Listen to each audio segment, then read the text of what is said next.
Hello दोस्तों, आप सभी का स्वागत है शिवानी आर्ट क्लासेज में एक बार फिर से। और इस वीडियो में हम कुछ ऐसा इम्पॉर्टेंट देखेंगे जिससे related question UP TGT, PGT, UK LT art, जितने भी आर्ट के एग्ज़ाम होते हैं सभी जगह पूछे जाते हैं और बहुत ही इम्पॉर्टेंट होने वाला है ये वीडियो आप सभी के लिए। तो आप वीडियो को पूरा देखेंगे और साथ ही इसे ज़्यादा से ज़्यादा शेयर कीजिएगा जिससे सभी लोगों को हेल्प मिलती रहे। तो हमारा उद्देश्य है कि हम लोगों की मदद कर सके। तो यहाँ पर चलिए शुरू करते हैं वीडियो को। और चैनल को सब्सक्राइब नहीं किया है तो कर ले, साथ ही बेल के आइकन को भी क्लिक कर दें। तो चलिए स्टार्ट करते हैं। और यहाँ पर हम सबसे पहले देखेंगे सैंधव सभ्यता के प्रमुख स्थल, वर्ष, उत्खननकर्ता और स्थल की स्थिति और साथ ही नदी, कौन सी नदी है। तो इससे रिलेटेड पूछा जाता है, कई क्वेश्चन बनते हैं यहाँ पर। तो यहाँ पर है हड़प्पा, ठीक है। सबसे पहले है हड़प्पा, ध्यान दीजिएगा। हड़प्पा की खोज 1921 में दयाराम साहनी ने, ठीक है। हड़प्पा की खोज 1921 में दयाराम साहनी ने की। और ये कहाँ पर है, तो ये मोंटगोमरी ज़िला, पंजाब यानी कि पाकिस्तान में है। और कहाँ पर, रावी नदी के किनारे, ठीक है। तो आप इसको ध्यान देंगे। नेक्स्ट जो है, नेक्स्ट है मोहनजोदड़ो, ठीक है। मोहनजोदड़ो की खोज कब की गई। मोहनजोदड़ो की खोज 1922 ईस्वी में किसने किया, आर.डी. बनर्जी ने, ठीक है। और ये कहाँ पर है, सिंध प्रांत का लरकाना ज़िला, पाकिस्तान, सिंधु नदी के किनारे। इसको आप ध्यान देंगे। मोहनजोदड़ो की खोज 1922 ईस्वी में आर.डी. बनर्जी ने की। और ये कहाँ है, सिंध प्रांत का लरकाना ज़िला, पाकिस्तान, सिंधु नदी के किनारे, ठीक है। नेक्स्ट देखते हैं सुतकांगेडोर। नेक्स्ट है सुतकांगेडोर। इसकी खोज 1927 ईस्वी में ऑरेल स्टाइन ने की। ये है बलूचिस्तान, पाकिस्तान में और दाश्क नदी के किनारे। नेक्स्ट है चन्हुदड़ो, ठीक है। नेक्स्ट है चन्हुदड़ो। चन्हुदड़ो की खोज 1931 ईस्वी में एम.जी. मजूमदार ने किया। सिंध प्रांत पाकिस्तान में है ये, और यहाँ पर सिंधु नदी भी है, ठीक है। नेक्स्ट देखते हैं, थोड़ा सा फास्ट भी चलेंगे, बहुत सारी चीज़ें हैं इस वीडियो में। तो नेक्स्ट है रंगपुर। रंगपुर की खोज 1953 ईस्वी में मोधो स्वरूप वत्स ने किया। अहमदाबाद, काठियावाड़, भारत में है ये, और यहाँ पर कौन सी नदी है, भादर। नेक्स्ट है कोटदीजी। कोटदीजी की खोज 1955 ईस्वी। कोटदीजी की जो खोज हुई, ठीक है, इसकी खोज 1955 ईस्वी और 1957 ईस्वी, ठीक है। और किसने किया, फजल अहमद खान ने। ये कहाँ पर है, सिंध, पाकिस्तान में, सिंधु नदी है यहाँ पर, ठीक है ना। कोटदीजी में सिंधु नदी है। नेक्स्ट देखते हैं रोपड़। रोपड़ की खोज हुई 1953 से 1955 ईस्वी में। किसने किया, यज्ञदत्त शर्मा ने। और रोपड़ कहाँ है, पंजाब, भारत में। तो यहाँ पर कौन सी नदी है, सतलज। इसको भी आप ध्यान रखिएगा। नेक्स्ट है कालीबंगन। कालीबंगन की खोज 1961 ईस्वी में किसने किया, बीबी लाल तथा बी.के. थापड़ ने। और ये कहाँ पर है कालीबंगन, हनुमानगढ़, राजस्थान में। यहाँ पर कौन सी नदी है, तो घग्गर नदी है। बहुत ही इम्पॉर्टेंट है दोस्तों, तो इसको आप ज़रूर ध्यान देंगे। नेक्स्ट है लोथल, ठीक है। लोथल की खोज 1955 ईस्वी व 1960 ईस्वी, और किसने किया, S.R. राव ने। ये कहाँ पर है, अहमदाबाद, काठियावाड़ में, भोगवा नदी यहाँ पर मिलती है। नेक्स्ट है आलमगीरपुर, ठीक है। आलमगीरपुर की खोज 1958 ईस्वी में यज्ञदत्त शर्मा ने किया। आलमगीरपुर जो है ये मेरठ, उत्तर प्रदेश में है। यहाँ कौन सी नदी है, हिंडन नदी। नेक्स्ट है सुरकोटदा, ठीक है। सुरकोटदा खोज खोज कब की गई, 1964 ईस्वी में। किसने किया, J.P. जोशी ने। J.P. जोशी ने सुरकोटदा की खोज की 1964 ईस्वी में। सुरकोटदा कच्छ, गुजरात में है, और यहाँ पर आपको मिलती है सरस्वती नदी। नेक्स्ट है बनवाली। बनवाली की खोज 1973 से 1974 ईस्वी में हुई। किसने किया, बनवाली की खोज R.S. बिष्ट ने किया। और बनवाली जो है हिसार, हरियाणा में है, और यहाँ पर सरस्वती नदी मिलती है। नेक्स्ट है धौलावीरा। धौलावीरा जो है धौलावीरा की खोज 1990 से 91 ईस्वी में हुई। धौलावीरा की खोज R.S. बिष्ट ने किया। धौलावीरा कच्छ का रण गुजरात में है और यहाँ पर मनसर मनहर नदी है। नेक्स्ट है राखी गढ़ी। ठीक है, राखी गढ़ी जो है इसकी खोज 1969 ईस्वी में सूरज भान ने किया। राखी गढ़ी हिसार हरियाणा में है। सरस्वती दृशदती नदी यहाँ पर है। तो नेक्स्ट है दायमाबाद। ठीक है, दायमाबाद की खोज 1958 से 1959 ईस्वी में हुई और किसने किया? M.N. देशपांडे ने। ये अहमदनगर महाराष्ट्र में है। दायमाबाद कहाँ पर है? तो दायमाबाद अहमदनगर महाराष्ट्र में है, ध्यान रखिएगा। और यहाँ पर गोदावरी और प्रवरा नदी हैं। ठीक है, नेक्स्ट है देशलपुर जो है इसकी खोज 1963 से 64 में हुई। देशलपुर की खोज K.V. सौंदरराजन ने किया। देशलपुर कच्छ गुजरात में है और यहाँ पर आपको जो नदी मिलती है बामू चेला। ठीक है, कौन सी नदी मिलती है यहाँ पर? बामू चेला। तो यहाँ आप ध्यान दीजिएगा। तो फ्रेंड्स, ये हैं सिंधु सभ्यता के प्रमुख स्थल। ठीक है, और निश्चित ही इसे पूछा जाता है एग्ज़ाम में। तो ये सिंधु सभ्यता के प्रमुख स्थल हैं, इसको आप ज़रूर एक बार सुन लेंगे अगर एक बार पूरा वीडियो, तो भी आपको ये क्लियर होगा। फिर आपका नेक्स्ट जो टॉपिक मैंने लिया है जोगीमारा से प्राप्त चित्र, और जोगीमारा के चित्रों को लेके एक क्वेश्चन आपको ज़रूर मिल जाएगा पेपर में। तो चलिए ध्यान से देखते हैं जोगीमारा से कौन कौन से चित्र प्राप्त हुए हैं। वर्ष 1914 ईस्वी में, ठीक है, वर्ष 1914 ईस्वी में स्वर्गीय असित कुमार हालदार तथा क्षेमेंद्र नाथ गुप्त ने जोगीमारा के चित्रों का अध्ययन किया और इनके संबंध में विवरण को प्रस्तुत किया। एक क्वेश्चन तो आपका यहीं से बन जाता है। 1914 ईस्वी में असित कुमार हालदार ने और क्षेमेंद्र नाथ गुप्त ने जोगीमारा के चित्रों का अध्ययन किया। ठीक है, और उन्होंने यहाँ पर प्राप्त 7 चित्रों के खंडित अवशेषों का वर्णन इस प्रकार से दिया है। तो देखते हैं आगे क्या है। सबसे पहले प्रथम खंड के चित्रों को देखेंगे। प्रथम खंड में, ठीक है, प्रथम खंड में देखते हैं इस दृश्य में कुछ आदमियों की आकृतियाँ तथा हाथियों के चित्र अंकित किए गए हैं। जल में मछली नुमा एक विशाल आकृति है और अंकित है और यह चित्र गज ग्रह की पौराणिक कथा से संबंधित है। ठीक है, तो फिर आगे चलते हैं, द्वितीय खंड के चित्रों को देखते हैं। इस चित्र में कुछ व्यक्ति एक वृक्ष के नीचे बैठे विश्राम कर रहे हैं। बहुत बार एग्जाम में पूछा गया है किस गुफा में कुछ व्यक्ति एक वृक्ष के नीचे बैठे विश्राम कर रहे हैं, तो वो होगी आपकी जोगीमारा की गुफा। और अगर पूछा गया कि किस खंड में, तो द्वितीय खंड में। इसी तरह से आगे और है तृतीय खंड। तीसरे खंड में कौन सा चित्र मिलता है देख लेते हैं। यहाँ पर सफ़ेद पृष्ठभूमि पर काली रेखाओं द्वारा एक बाघ का दृश्य अंकित किया गया है और इस चित्र में लाल लिली यानी कुमुदनी के पुष्प पर एक युगल नृत्य करते हुए चित्रित किया गया है। उम्मीद है आज का वीडियो आपको बहुत ही अच्छा लगेगा और आप दोस्तों केवल एक ही रिक्वेस्ट है, इस वीडियो को इतना शेयर कीजिए कि ये सभी के पास तक पहुँच जाए। ठीक है ना, तो हम आपके लिए इतनी मेहनत करते हैं तो आप भी थोड़ी सी मेहनत हमारे लिए करेंगे, वीडियो को शेयर करेंगे। तो यहाँ पर इस चित्र में लाल कुमुदनी के पुष्प पर, ठीक है, लाल कुमुदनी, और इस समय जो क्वेश्चन पेपर बनाया जा रहा है बहुत ही बारीकी से बन रहा है, तो आप बारीक चीज़ों को ध्यान रखेंगे। तीसरे खंड में सफ़ेद पृष्ठभूमि पर काली रेखाओं के द्वारा, ठीक है, दृश्य अंकित किया गया है और कैसे लाल लीली कुमुदनी के पुष्प पर, हाँ, युगल नृत्य करते हुए चित्रित किया गया है। तो ये हाईलाइटेड है, इसको आप ध्यान देंगे। नेक्स्ट देखते हैं चतुर्थ खंड में। चतुर्थ खंड में गुड़िया जैसे बौने आकार के अनुपात रहित मनुष्य, ठीक है, अनुपात रहित मनुष्य।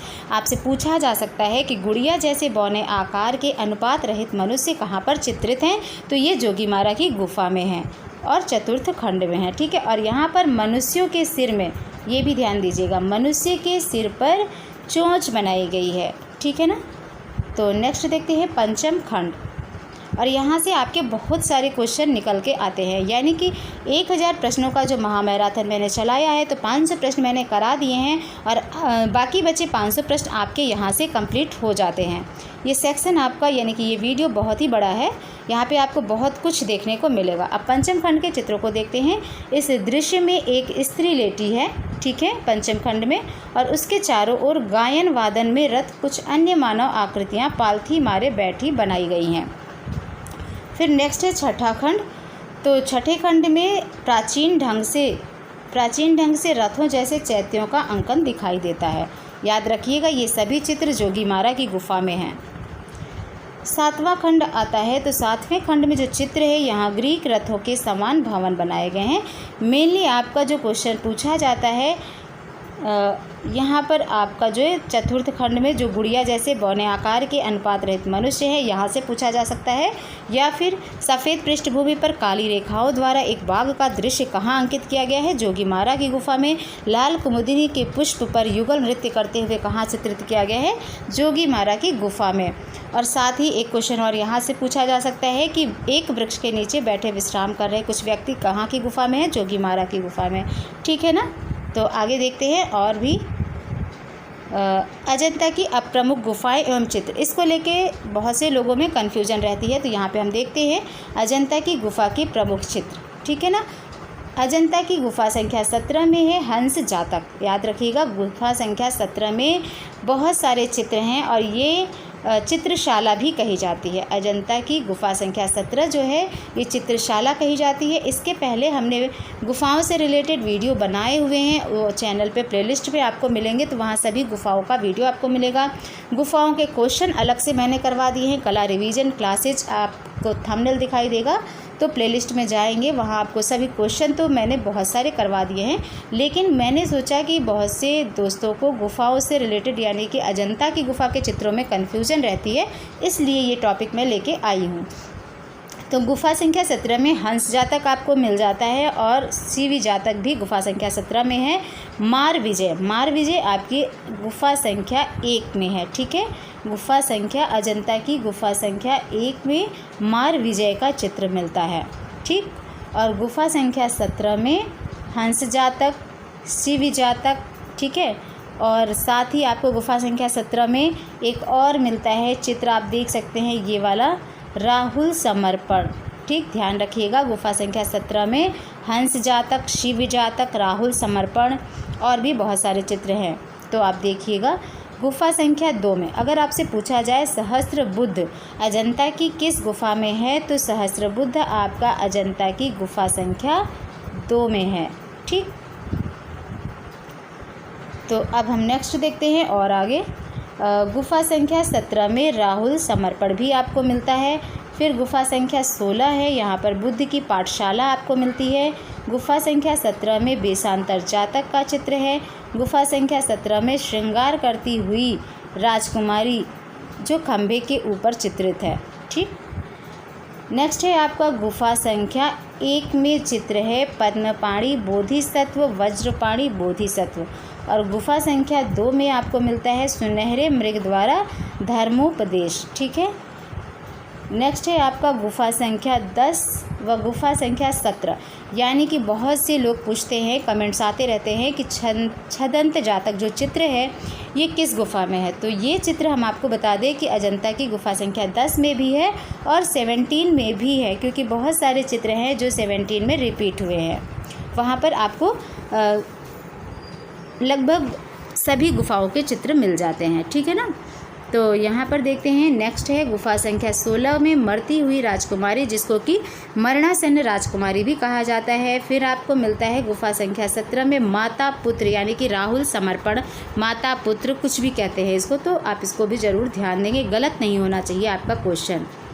नेक्स्ट है आगे है गुफा संख्या 2 में माया देवी का स्वप्न है।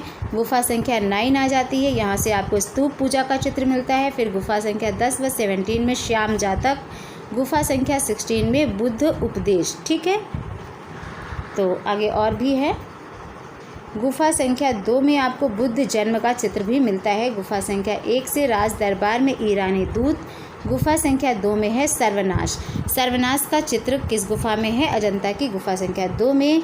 प्राणों की भिक्षा, शांतिवादी जातक। ठीक है, तो ये सभी वो इम्पॉर्टेंट चित्र हैं जो एग्ज़ाम में पूछे जाते हैं और यहीं से क्वेश्चन आपके बनाए जाते हैं, तो इसको आप ध्यान से ज़रूर देखिएगा एक बार। अब हम बात करते हैं यहाँ पर गौतम बुद्ध की। ठीक है, गौतम बुद्ध से रिलेटेड क्वेश्चन भी देखे जाते हैं। तो सबसे पहले जान लीजिए कि गौतम बुद्ध का जन्म 563 ईसा पूर्व हुआ और इनकी मृत्यु जो हुई 483 ईसा पूर्व। ठीक है, भगवान बुद्ध ने अपना पहला उपदेश, ठीक है, भगवान बुद्ध ने अपना पहला उपदेश कहाँ दिया था? सारनाथ में। ठीक, भगवान बुद्ध ने अपना पहला उपदेश कहाँ दिया था? सारनाथ में। बौद्ध धर्म के संस्थापक कौन कहे जाते हैं? गौतम बुद्ध। गौतम बुद्ध का जन्म कब और कहाँ हुआ था? 563 ईसा पूर्व, कपिल वस्तु के समीप लुम्बिनी में। ठीक है, गौतम बुद्ध के बचपन का क्या नाम था? सिद्धार्थ। महात्मा बुद्ध ने कितने दृश्य देखे थे? 4 दृश्य। गौतम बुद्ध ने निर्वाण ज्ञान यानी कहाँ प्राप्त किया था? बोध गया में। और इसमें से क्वेश्चन जरूर बनते हैं। नेक्स्ट है, वह स्तूप स्थल जिसका संबंध भगवान बुद्ध के जीवन की किसी घटना से नहीं रहा, तो वह स्थल है आपका सांची। एशिया का ज्योतिपुंज किसे कहा जाता है? गौतम बुद्ध को। कई बार ये पूछा गया है प्रश्न, एशिया का ज्योतिपुंज किसे कहा जाता है? गौतम बुद्ध को। नेक्स्ट देखते हैं, गौतम बुद्ध के जीवन पर किसने लाइट ऑफ एशिया नामक पुस्तक की रचना की? लाइट ऑफ एशिया नामक पुस्तक की रचना गौतम बुद्ध के जीवन पर किसने की थी? एडविन एर्नॉल्ड ने। ठीक, ध्यान रखिएगा, एडविन एर्नॉल्ड ने लाइट ऑफ एशिया नामक पुस्तक की रचना गौतम बुद्ध के जीवन पर किसने की थी? एडविन एर्नॉल्ड ने। नेक्स्ट है, गौतम बुद्ध को 483 ईसा पूर्व में महापरिनिर्वाण कहाँ प्राप्त हुआ था? तो ये कुशीनगर में। नेक्स्ट है, बुद्ध का परिनिर्वाण। ठीक है, परिनिर्वाण किस शारीरिक स्थिति में दिखाया गया है? दाहिनी करवट में। क्लियर, आगे बढ़ते हैं। अब हम देखेंगे महावीर स्वामी का। तो महावीर स्वामी का जन्म हुआ 599 ईसा पूर्व। ठीक है, और जैन धर्म के 24वें और अंतिम तीर्थकर कौन थे? तो जैन धर्म के 24वें और अंतिम तीर्थकर थे महावीर स्वामी। महावीर स्वामी का जन्म कहाँ हुआ था? कुंडग्राम में हुआ था। महावीर स्वामी का जन्म कब हुआ था? 599 ईसा पूर्व में, कुंडग्राम में। महावीर को कैवल्य यानी ज्ञान प्राप्त हुआ था कहाँ पर? जिम्ब्रिक ग्राम के समीप ऋजुपालिका नदी के तट पर। ठीक है, जिम्ब्रिक ग्राम के समीप ऋजुपालिका नदी के तट पर एक साल वृक्ष के नीचे। नेक्स्ट है, महावीर के पिता कौन थे? सिद्धार्थ। महावीर की माता का नाम क्या था? त्रिशला। महावीर का विवाह हुआ था यशोदा से। ठीक है, महावीर का जो विवाह हुआ था, इनकी पत्नी कौन थी? यशोदा। नेक्स्ट है, महावीर की पुत्री अड़ोज्या प्रियदर्शनी। महावीर का प्रथम अनुयायी कौन था? तो जमाली। महावीर की मृत्यु कब हुई? 527 ईसा पूर्व के लगभग 72 वर्ष की आयु में राजगृह के समीप पावापुरी में। ठीक है, राजगृह के समीप पावापुरी में। नेक्स्ट है, जैन धर्म के संस्थापक एवं प्रथम तीर्थकर कौन थे? ऋषभदेव। तो ध्यान रखिएगा, इससे भी क्वेश्चन बनाए जाते हैं। अब हम देखते हैं मुग़ल शैली के कुछ प्रसिद्ध चित्र। जितनी भी इम्पॉर्टेंट चीज़ें हैं जो कि ज़्यादा एग्ज़ाम में पूछे जाते हैं और अक्सर गलत कर दिए जाते हैं स्टूडेंट के द्वारा, तो वही हमने इस वीडियो में लिया है। तो मुग़ल शैली के कुछ प्रसिद्ध चित्र हैं, उनको भी देख लेते हैं। सलीम का जन्म। ठीक है, सलीम का जन्म आनंदोत्सव, ये अकबरनामा में है और चित्रकार कौन है? केशव एवं धर्मदास। ठीक है, सलीम का जन्म आनंदोत्सव जो है ये अकबरनामा में चित्र है और इसको चित्रित करने वाले चित्रकार हैं केशव एवं धर्मदास। ठीक, आगे देखते हैं, दरबार में राजदूत द्वारा जिराफ की भेंट। ठीक है, तारीख़े खानदान तैमूरिया में है ये चित्र। नेक्स्ट है, रणथंभौर का घेरा किसमें है? अकबरनामा में है। विजय अकबर का सूरत प्रवेश जो है ये भी अकबरनामा में है। बाबर बगीचे में दावत करते हुए, ये चित्र आपको बाबरनामा में मिलेगा। बाबर का घोड़े पर से गिरना, ये भी चित्र बाबरनामा में चित्रित है। ठीक है, जहांगीर द्वारा सिंह आखेट का चित्र किस में है? जहांगीरनामा में है। हाथ में ग्लोब लिए जहांगीर, ये भी जहांगीरनामा में है। अकबर की शबीह को हाथ में लिए जहांगीर, ये भी आपको जहांगीरनामा में मिलेगा। शहजादा खुर्रम का तुलादान करते हुए जहांगीर, जहांगीरनामा में है। बाज पक्षी जहांगीर युग, चित्रकार मंसूर। ठीक है, बाज पक्षी जो है ये जहांगीर युग का है, चित्रकार कौन है? मंसूर। आपको पता ही होगा कि मंसूर जो है पशु पक्षी के चित्रों के लिए फेमस रहे हैं। तो यहाँ पर बाज पक्षी का चित्र उन्होंने बनाया है, जहांगीर युग के हैं ये चित्रकार मंसूर। नेक्स्ट है, जहांगीर एक मुल्ला को उपाख्यान देते हुए, यह चित्र कहाँ है? ये जहांगीर युग का चित्र है और इसके चित्रकार है विचित्र। ठीक है, ध्यान रखिएगा। जहांगीर एक मुल्ला को उपाख्यान देते हुए, यह चित्र किसने बनाया था? विचित्र ने बनाया था जहांगीर युग में। नेक्स्ट है, तख्ते ताउस पर शाहजहाँ, ये पादशाहनामा में है। कंधार का घेरा शाहजहाँनामा में है। बीजापुर का घेरा औरंगजेब युग में है। और युवा शाहजहाँ, ठीक है, युवा शाहजहाँ शाहजहाँ युग का चित्र है और इसके चित्रकार हैं अबुल हसन। तो ये सब आप ध्यान रखिएगा। नेक्स्ट हम आगे बढ़ते हैं। अब हम देखेंगे दक्षिण भारत के जो स्थान हैं, जो राज्य हैं, उनके राजवंश, संस्थापक और वर्ष, इससे भी क्वेश्चन बना दिए जाते हैं। तो सबसे पहले हम देखते हैं बीजापुर। ठीक है, बीजापुर किस राजवंश के अंतर्गत आता है? आदिल शाही, और इसके संस्थापक है यूसुफ आदिल शाह, और 1489 ईस्वी में। ठीक है, इस राजवंश की स्थापना कब हुई? 1489 ईस्वी में। नेक्स्ट है अहमदनगर। ठीक है, अहमदनगर जो है यह है निजाम शाही राजवंश का, इसके संस्थापक है मलिक अहमद, 1490 ईस्वी में। नेक्स्ट है गोलकुंडा। ठीक है, गोलकुंडा किस राजवंश का है? कुतुब शाही राजवंश का है। इसके संस्थापक कौन रहे हैं? कुली कुतुब शाह ने 1512 ईस्वी में इसकी स्थापना की। फिर है हैदराबाद। ठीक है, फिर है हैदराबाद, इसके राजवंश है, ये किस राजवंश का है? हैदराबाद आसफ जाही, और संस्थापक कौन है? मीर कमरुद्दीन सिद्दीकी, 1720 ईस्वी में। तो ये भी इम्पॉर्टेंट है, आप इसको ज़रूर पढ़िएगा। नेक्स्ट हम देखते हैं कुछ पहाड़ी चित्रकला पर विद्वानों द्वारा लिखी गई महत्वपूर्ण पुस्तकें। ठीक है, सबसे पहले है ओसी गांगुली की पुस्तक master pieces of Rajput painting, किसने लिखी? ओसी गांगुली ने। नेक्स्ट है एनसी मेहता के द्वारा लिखी गई पुस्तक studies in Indian painting NC Mehta के द्वारा लिखी गई है। नेक्स्ट है हिमालयन आर्ट, किसने लिखी? जेसी फ्रेंच ने, और पुस्तक और उसके लेखक का वीडियो चैनल पे दिया गया है। तो उम्मीद है आपने देख लिया होगा। अगर नहीं देखा है तो चैनल पे ज़रूर विज़िट कीजिए और सभी वीडियो एक बार आप चेक कीजिए किसमें क्या है इम्पॉर्टेंट, निश्चित ही आपको हेल्प मिलेगी। तो यहाँ पर जेसी फ्रेंच किसने लिखी, यानी कि जेसी फ्रेंच ने कौन सी पुस्तक लिखी है? Himalayan art. अक्सर एग्ज़ाम में ये पूछ ली जाती है। WG आर्चर के द्वारा लिखा गया है Indian paintings in the Punjab hills Kangra painting. WG Archer के द्वारा लिखा गया है Indian paintings in the Punjab hills Kangra painting. ठीक है, MS रंधावा ने लिखा है Kangra valley painting, Krishna legend in Pahari painting, Basohli painting. ठीक, Kangra valley painting, Krishna legend in Pahari painting और बसौली पेंटिंग किसने लिखा है? MS रंधावा ने। तो नेक्स्ट है आपका कार्ल खंडेलवाला के द्वारा लिखी गई पहाड़ी मिनिएचर पेंटिंग, ये बुक लिखी है कार्ल खंडेलवाला ने। नेक्स्ट है FS एजाजुद्दीन ने लिखी है पहाड़ी paintings and Sikh protest in Lahore museum. अब हम देखेंगे artist group, progressive artist group. ठीक है, तो सबसे पहले देखते हैं प्रोग्रेसिव आर्टिस्ट ग्रुप की स्थापना कब हुई थी। तो प्रोग्रेसिव आर्टिस्ट ग्रुप, जिसे पैग भी कहा जाता है, इसकी स्थापना 1947 ईस्वी में हुई।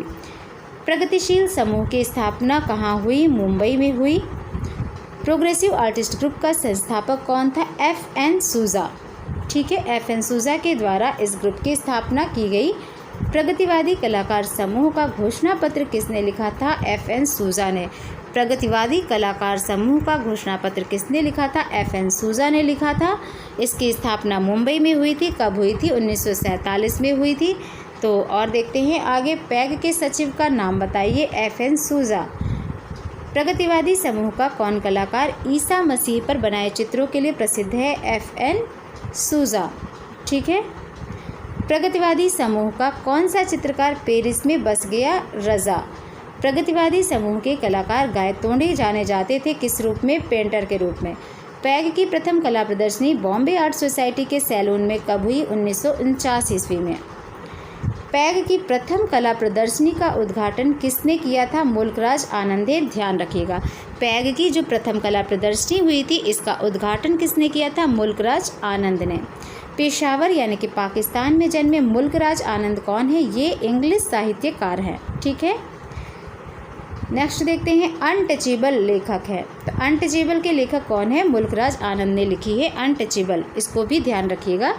पैग का कौन सा सदस्य मूर्तिकार था? सदानंद जी बाकरे। ठीक। प्रोफेसर लेहंगे मैन कौन थे? ऑस्ट्रेलिया के एक कलाकार थे। आगे बढ़े। अब हम देखेंगे भारत के कुछ प्रसिद्ध मूर्तिकारों के नाम, जिससे कि एग्ज़ाम में कई बार क्वेश्चन बनाया जाता है कि इनमें से कौन मूर्तिकार है। ठीक है। तो आप देखेंगे कि भारत के प्रसिद्ध मूर्तिकारों में हैं देवी प्रसाद राय चौधरी, रामकिंकर बैज, शंको चौधरी, धनराज भगत, प्रदोष दास गुप्ता, पीलू पोच खानवाला, सुधीर रंजन खास्तगीर, चिंता मणिकर, अमरनाथ सहगल। ठीक है। मीरा मुखर्जी, पीराजी सागरा, राघव कनेरिया, नागजी पटेल, PV जानकी राम और आगे हैं आपके रामवी सुतार जो कि फेमस मूर्तिकार हैं। तो फ्रेंड्स, इन सभी मूर्तिकारों का वीडियो आपको चैनल पे मिलेगा। समकालीन एवं आधुनिक कलाकारों की प्लेलिस्ट में आप जाएंगे तो वहाँ आपको बहुत सारे कलाकारों का वीडियो मिलेगा। साथ ही वीडियो में हम ऊपर आई बटन में भी लिंक दे देते हैं, तो वहाँ से भी आप देख सकते हैं। और वहाँ पर आपको इनके सभी जो चित्र हैं, मूर्तियाँ हैं, उनकी पिक्चर भी दिखाई गई है वीडियो के लास्ट में, तो आप ज़रूर देखिएगा। अब हम आगे बढ़ते हैं और इस तरह के क्वेश्चन भी आपके गलत नहीं होने चाहिए। इनमें से कौन मूर्तिकार है, कौन चित्रकार है, इसको आप ज़रूर एक बार देख लीजिएगा। अब हम कलकत्ता ग्रुप की बात करेंगे। कलकत्ता ग्रुप जहाँ से क्वेश्चन ज़रूर पूछे जाते हैं। कोलकाता ग्रुप जो कि इसकी स्थापना 1943 ईस्वी में हुई थी। तो यहाँ पर देखते हैं, भारत में यथार्थ में आधुनिक कलाकारों का सर्वप्रथम ग्रुप कौन सा था? यानी कि आधुनिक कलाकारों का सर्वप्रथम ग्रुप कौन सा था? कोलकाता ग्रुप। ठीक है। कलकत्ता ग्रुप 43 की स्थापना किसने की और कब की? तो मूर्तिकार प्रदोष दास गुप्ता ने 1943 ईस्वी में की। मूर्तिकार प्रदोष दास गुप्ता ने कोलकाता ग्रुप की स्थापना की और कब की? 1943 ईस्वी में की। कोलकाता ग्रुप की स्थापना कहाँ हुई थी? तो इसकी स्थापना कोलकाता में ही हुई थी। ठीक है। बंगाल दुर्भिक्ष के समय कौन सा ग्रुप स्थापित हुआ? कोलकाता ग्रुप। ठीक है। कोलकाता ग्रुप 43, क्योंकि इसकी स्थापना 1943 में हुई थी तो 43 लिखा हुआ है। कोलकाता ग्रुप में कुल कितने कलाकार थे? तो हम आपको बता दें, इसमें पूरे 8 कलाकार थे। कौन कौन थे? प्रदोष दास गुप्ता, शुभो टैगोर, गोपाल घोष, नीरद मजुमदार, हेमंत मिश्र, पारितोष सेन। ठीक है। पारितोष सेन, रथिन मित्रा, जैनुअल ओबेदीन, ये सभी 8 कलाकार थे कोलकाता ग्रुप में। इसको आप ज़रूर याद कर लीजिएगा, क्योंकि अक्सर पूछा जाता है नाम देकर कि ये किस ग्रुप के हैं।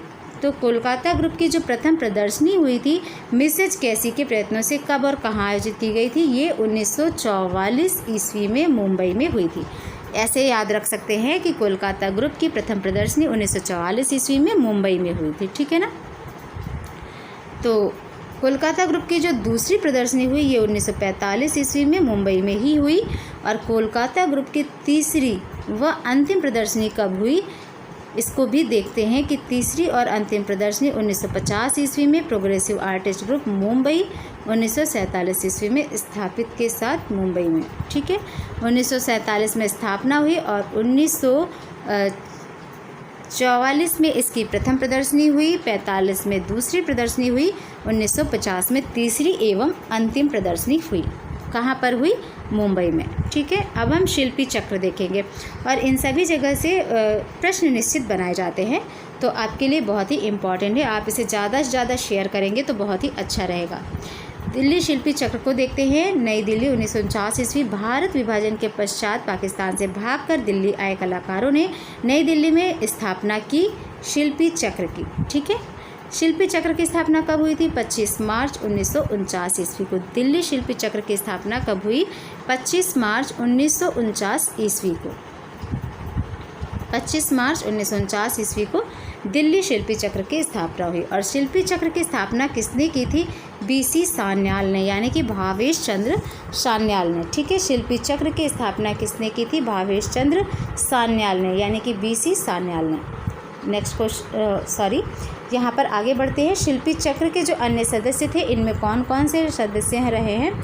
तो यामिनी राय, धनराज भगत जो कि मूर्तिकार हैं, प्राणनाथ मागो, कमल कृष्ण, के.एस. कुलकर्णी, देवयानी कृष्ण, ये कमल कृष्ण की पत्नी हैं, जया अप्पा स्वामी, राम कुमार, सतीश गुजराल तथा रामेश्वर ब्रूटा। ठीक है, आगे बढ़ते हैं। शिल्पी चक्र की प्रथम प्रदर्शनी कब और कहाँ हुई? 1949 में जनपथ मार्ग नई दिल्ली में हुई। ठीक है, दिल्ली शिल्पी चक्र की प्रथम प्रदर्शनी 1949 ईस्वी में जनपथ मार्ग नई दिल्ली में हुई। नेक्स्ट आगे देखते हैं। शिल्पी चक्र के किस सदस्य के ऊपर अभिव्यंजनावाद तथा प्रभाववाद का प्रभाव रहा है? तो वो है के.एस. कुलकर्णी। शिल्पी चक्र के किस सदस्य ने मूर्तिकला की परंपरा में परिवर्तन का सूत्रपात किया? धनराज भगत ने। ठीक, आगे देखते हैं। शिल्पी चक्र के किस सदस्य ने विशाल भू अंचल और उसमें फैली पर्वत श्रृंखला का चित्रण किया है? तो वो है जया अप्पा स्वामी। ये सभी कुछ आपके लिए बहुत ही इंपॉर्टेंट है, तो आप एक बार देख लीजिएगा ज़रूर पूरा वीडियो। शिल्पी चक्र का वह सदस्य जो दृश्य चित्रकार था, राम कुमार। ठीक, शिल्पी चक्र का कौन सा सदस्य ग्राफिक कार था? तो कृष्ण खन्ना। अब हम देखेंगे all India fine arts and craft society IFSCS नई दिल्ली 1928 ईस्वी में जो हुआ, यानी कि all India fine art and crafts IFEX की स्थापना कब और कहाँ हुई थी? 1928 ईस्वी में नई दिल्ली में हुई थी। IFEX की स्थापना कब और कहाँ हुई थी? 1928 ईस्वी में नई दिल्ली में। ठीक है, आगे बढ़े। वर्ष 1994 ईस्वी में IFEX द्वारा एक क्षेत्रीय कार्यालय कहाँ खोला गया था? ये पंचकुला हरियाणा में खोला गया था। ठीक है, 1994 ईस्वी में। IFEX के द्वारा दिए जाने वाले सबसे प्रतिष्ठित पुरस्कारों में कलाश्री, कला विभूषण तथा कला रत्न की शुरुआत कब हुई? 1988 ईस्वी में।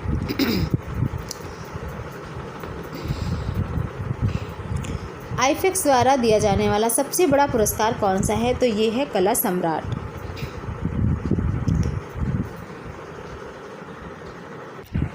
बात करते हैं अब हम बॉम्बे ग्रुप के विषय में, और इससे भी प्रश्न आपको जरूर देखने को मिलेंगे। बॉम्बे ग्रुप की स्थापना कब और कहाँ पर हुई? बॉम्बे ग्रुप की स्थापना 1957 ईस्वी में मुंबई में हुई। ठीक, कौन सा कलाकार बॉम्बे ग्रुप का नेता था? के हैबर। ठीक है, के हैबर। बॉम्बे ग्रुप के सदस्य कौन कौन थे? तो हैबर, आरा, गाडे, चावड़ा, कुलकर्णी, गोयतोंडे, मोहन सामंत, पलसीकर, बाबूराव सादलवकर, हरिकिशन लाल, अकबर पदमसी, जहांगीर सबावाला, तैयब मेहता, बद्रीनारायण, होमी पटेल व अंबादास। ठीक, बॉम्बे ग्रुप के कलाकारों ने किस कलावाद को अधिक महत्व दिया? अमूर्त अभिव्यंजनावाद। बॉम्बे ग्रुप ने कुल कितनी प्रदर्शनियों का आयोजन किया? तो 6। बॉम्बे ग्रुप निष्क्रिय हो गया, तो कब निष्क्रिय हुआ? ये 1962 ईस्वी के लगभग। ठीक है, नेक्स्ट हम देखते हैं नए ग्रुप 1890। ग्रुप 1890 जिससे क्वेश्चन निश्चित पूछे जाते हैं, तो ग्रुप 1890 नई दिल्ली में। ठीक है, ग्रुप 1890 की स्थापना कब हुई? 1962 ईस्वी में भावनगर, गुजरात में। ठीक, याद रखिएगा, ग्रुप 1890 की स्थापना कब हुई? 1962 ईस्वी में भावनगर, गुजरात में। ग्रुप 1890 को औपचारिक रूप से स्वीकृति कब और कहाँ मिली? 1963 ईस्वी में नई दिल्ली में। यानी कि ग्रुप 1890 की स्थापना जो हुई 1962 ईस्वी में हुई, लेकिन इसे स्वीकृति कब मिली? 1963 ईस्वी में नई दिल्ली में, और स्थापना हुई थी भावनगर, गुजरात में। ठीक है, ग्रुप 1890 के संस्थापक कौन थे? जे स्वामीनाथन। याद रखिएगा। ग्रुप 1890 के संस्थापक कौन थे? जे स्वामीनाथन। ग्रुप 1890 को यह नाम देने के पीछे क्या कारण था? यह जिस भवन में स्थापित हुआ था, ठीक है, यह जिस भवन में स्थापित हुआ उसका नंबर 1890 था। ये वाला क्वेश्चन आपको कई साल एग्ज़ाम में पूछा गया है, ठीक है, पुराने प्रीवियस ईयर पेपर में आपको मिल जाएगा। तो ग्रुप 1890 को यह नाम देने के पीछे क्या कारण है? यह जिस भवन में स्थापित हुआ उसका नंबर 1890 था। फिर आगे हम देखते हैं कि ग्रुप 1890 की स्थापना किसके मकान पर हुई थी? जे पांड्या के मकान पर, जिनका मकान नंबर जो था 1890, ठीक है, जे पांड्या के मकान नंबर 1890 पर हुई थी ग्रुप 1890 की स्थापना। ग्रुप 1890 के कुल कितने सदस्य थे? तो यहाँ पर कुल 12 सदस्य थे। ग्रुप 1890 में कुल 12 सदस्य थे। उनमें थे जे स्वामीनाथन, जयराम पटेल, राजेश मेहरा, गुलाम मोहम्मद शेख, राघव कनेरिया, हिम्मत शाह, ज्योति भट्ट, अंबादास, एम रेड्डप्पा नायडू, बालकृष्ण पटेल, एस.जी. निगम, एरिक बोवन। जितने भी ग्रुप हैं उनके सदस्यों के नाम आप ज़रूर याद कर लीजिएगा। हो सकता है पूछ लिए जाए एग्ज़ाम में, तो आपका गलत नहीं होगा। फिर हम देखते हैं कि ग्रुप 1890 का कैटलॉग किसने तैयार किया था? ये भी इम्पॉर्टेंट है। अति यथार्थवादी कवि तथा मैक्सिको के राजदूत ऑक्टेवियो पाज ने, ठीक है, ऑक्टेवियो पाज ने तैयार किया।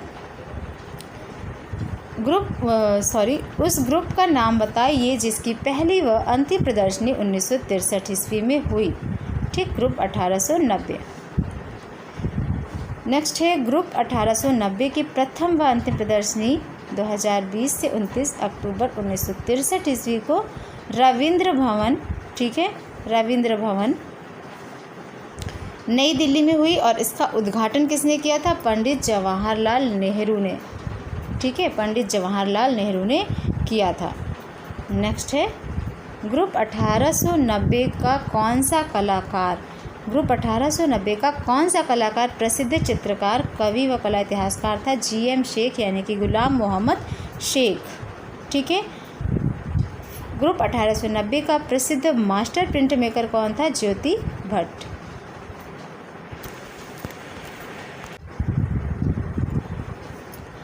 अब हम देखते हैं भारत भवन भोपाल से रिलेटेड जो क्वेश्चन बनाए जाते हैं तो उसको भी देखते हैं।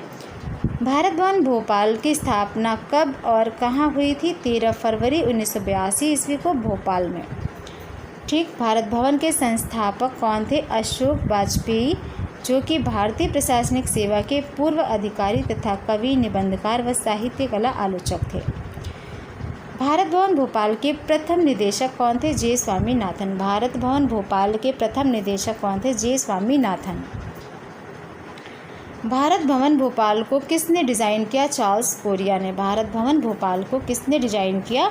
चार्ल्स कोरिया ने, ठीक है। आगे देखते हैं भारत भवन के कितने अंग हैं? यहाँ 5 बताए गए हैं। रूपंकर ललित कला का संग्रहालय, रंगमंडल रंगमंच, वागर्थ भारतीय कविताओं का केंद्र, अनहद शास्त्रीय और लोक संगीत का केंद्र, छवि सिनेमा के लिए, ठीक है। ये 5 अंग हैं। भारत में जनजातीय कला का सबसे बड़ा संग्रह कहाँ है? तो सबसे बड़ा संग्रह जो है जनजातीय कला का वो है भारत भवन भोपाल, ठीक है, भारत भवन भोपाल। अब हम चोलमंडल की बात करते हैं।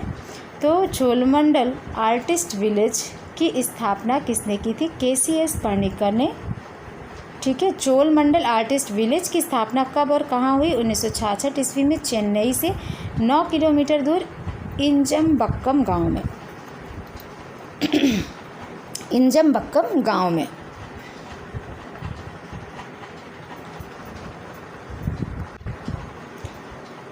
चोलमंडल आर्टिस्ट विलेज कुल कितने क्षेत्र में फैला था? 8.5 एकड़, ठीक है, 34,000 मीटर स्क्वायर। बाटिक कपड़े का उत्पादन भारत में सर्वप्रथम प्रारंभ हुआ चोलमंडल आर्टिस्टों के द्वारा। बाटिक कपड़े का निर्यात किस देश को किया जाता है? इटली को, ठीक। तो फ्रेंड्स, ये थे आज के इम्पॉर्टेंट कला के एग्ज़ाम में उपयोगी टॉपिक जहां से क्वेश्चन ज़रूर बनाए जाते हैं। वीडियो अच्छा लगा है तो लाइक करें और ज़्यादा से ज़्यादा शेयर करें। हमारी पूरी कोशिश है कि हम ज़्यादा से ज़्यादा स्टूडेंट्स की हेल्प करते रहें और आप भी यही कीजिए, इस वीडियो को ज़्यादा से ज़्यादा शेयर कीजिए। अगर अभी तक चैनल को सब्सक्राइब नहीं किया है तो सब्सक्राइब करें और बेल आइकन को प्रेस करें, जिससे आपको सभी लेटेस्ट वीडियो के नोटिफिकेशन मिलते रहेंगे। और अपने प्रिपरेशन को, आर्ट एग्ज़ाम प्रिपरेशन को बेस्ट करने के लिए आप एक बार सभी इम्पॉर्टेंट वीडियो जो भी हैं चैनल पर उनका रिवीजन ज़रूर करें। तो चलिए मिलते हैं फिर नेक्स्ट वीडियो में, तब तक के लिए take care and bye bye.